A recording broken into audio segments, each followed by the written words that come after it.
parcel na to. Pero, kaya ngayon, pagsasabay-sabayin ko na lang. Para sa ating mukha, massage sa ating face. Kasi na-stress yung ating face. So, ano ako ng details about sa review dito sa pang facial massage. Ayan siya, guys. Kasi ito, guys, ay first time kong gagamitin. Maganda daw ito pang massage sa ating face. Ayan, see? Ayan na siya, guys. Ipapakita ko, massage yan dito sa ating face. Kasi yung ating face, na-stress yan, guys. Oo. Kasama yan sa na-stress sa ating body. At, syempre, palagi akong stress sa aking trabaho. Oo. Palagi akong stress. At, syempre, pag palagi kang stress, apektado yung ating buong katawan at saka yung ating mukha. Atin to, guys. Ito yung pangalawa. Ito yung pangatlo. I mean, ito yung una. Atin lang igaganyan to. Make sure lang na yung paggamit nyo to, guys, kailangan maglagay kayo ng cream sa inyong face.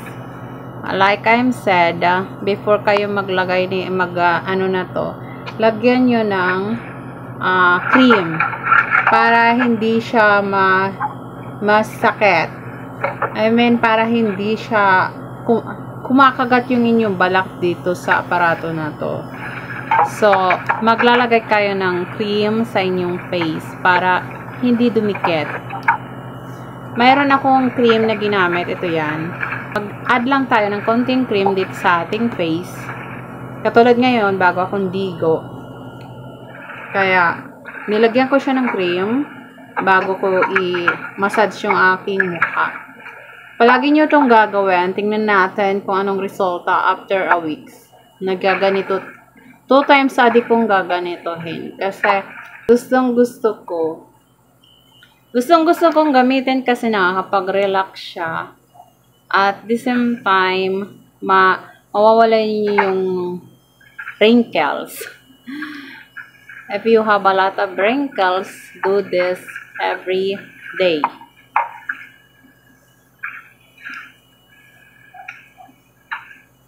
Thank you guys for watching. Hopefully you try nyo to, guys, na aparato na to.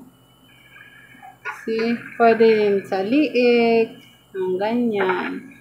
Gaganyanin niya siya. Pwede niyong ganunin. Nakakapag-relax talaga siya, guys. In fairness. Para siyang nagmamassage ng inyong mga ugat-ugat. Ganun. Relaxing. Dati to, 500. Syempre, nag-antay ako na mag-sell. Ayun. Ngayon, 173. Made in Japan. High quality and high recommended. Because made in Japan.